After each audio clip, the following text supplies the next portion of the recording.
website, they are advertising, go and get your closet designed virtually by a virtual designer. And I was like, they should be talking about this on Instagram. So I came up with like a little unique hashtag, put it in the subject line, tested my audience and said, hey guys, would y'all be interested in seeing like my home projects? And they were like, yes, we would love it. I put a screenshot of that response inside of the body of the email. Okay. Oh, I was strategic. I studied everything about their brand. I did.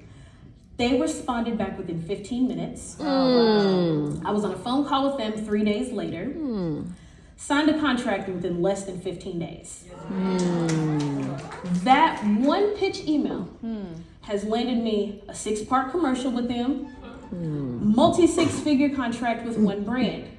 So when I tell you that understanding these strategies that I'm teaching you today, you can find one brand, build a great relationship with everybody within that company, and you are going to be their go-to person that they call, okay? So that's the reason why I share this. There's very much a lot of power. There's all kinds of like databases, and I'm not going to lie, I've paid so much money for a database that was not needed, because you can go get Apollo, if it's one member of your company, $19.99 a month, okay? Just get that one. They also have some different levels depending on the number of searches.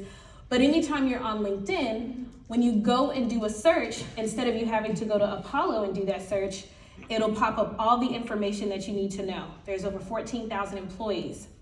Something that you need to understand about your outreach is that there is not just one person within an organization that you reach out to. There are multiple decision people. Another big mistake that people make is they go into meetings and they got this beautiful deck. And that deck, a lot of people try to close deals within the first meeting. Look, when you're building relationships in a marriage and friendships, good friendships that last and marriages that last, you build over time. So your mindset with the corporate partner, especially when you start going into like these multi-6-figure deals or $1 million deals, do not go in with the mindset, I'm trying to close this right away. You need to listen. Yeah. I ask questions. I ask, what are their goals for 2022? I said, how do you believe, based on what you have seen, that my client aligns with what you are doing? And I'm gonna be honest. Let me just keep it real. The person that I initially pitched, they were not interested. Okay? So we're gonna tell you, like, you saw that email, but they were like, this is why it's important to listen. And it's also important to be flexible. Because a lot of times you can land a deal with the partner, and if you listen to exactly what their needs are, they might not have been interested in one. And I had to because she was like, this doesn't really align. When she started speaking and she shared what she needed, I said, I've got 3 other clients that align well with what you're needing. Tell me a little bit more. Let me shut up. Right. What I got don't really matter right now. I need to know everything that you need. And let me go find it, so that way I can get in this budget. Okay? So she kept on talking. And I was like, okay, girl. And I'm over there just typing away like, okay, got this, got that. She wants this. She told me everything that I needed to have in the second follow-up call proposal. Guess what, LaShawna? Okay. The next question I asked her was, okay, you know what? I know what my client has going on and everybody got going on. I said, could you tell me the dollar amount that this needs to be in order to get this to move the quickest? People don't ask that. People go in with, I want $100,000 out of this partnership and I'm not settling for less. Well, let me tell you right now, there are brands that are like, I don't know you. You are a net new opportunity. And so we have a test and learn model. And what that means is I need to know, is it really gonna work before we start working together? Do we jam? Do we like you? Do we like your team? So they have, and she said it, we could do 50,000 to start off with. And that's the easy thing for us to do. And then it can grow over time. So she was like, if you price it at 50,000, we'll start there. I said, okay. And I said, let me just repeat back to you what I think I hear you saying that absolutely must be inside of this proposal. I repeated it back to her. I gave her that information.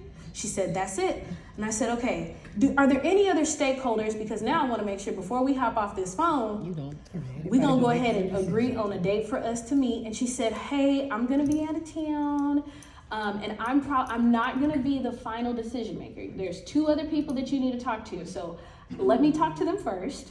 But I need you to send those things. And I'm like, I'm going to send this to you within the next 2 days. Give me some time to make it look pretty. She says, fine. Great. What happens next after that meeting? Send a good little follow-up email. Ba-da-da-da-da.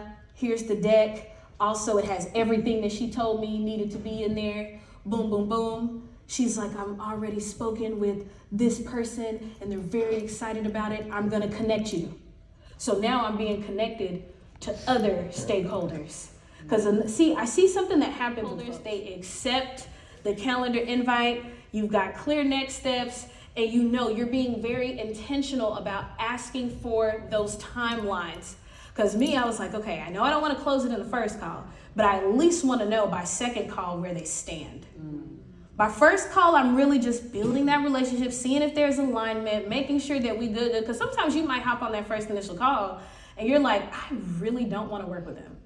And they might feel the same way about you, and that's okay. I will say this, never put yourself out there like you're desperate for the opportunity, because they can see that. They see it, they know it.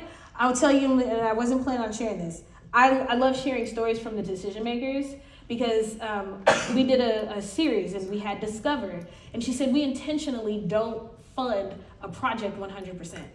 She said the reason why is because we like to think about the sustainability of someone's program. So if we have to back out, if something happens with us, then you mean you're going to shut everything down and the people who benefit from your programs no longer can do it because you solely relied on us? So you got to have a really good sustainability plan. That's a whole other conversation in itself, but let's keep on going. So what was included in the proposal, all right? Simple. I'm going to just tell you this right now. I get people that come to me and they're like, what did I say in the deck? What's this? That needs to be the least of your worries. If you haven't had a conversation with the brand on what should be in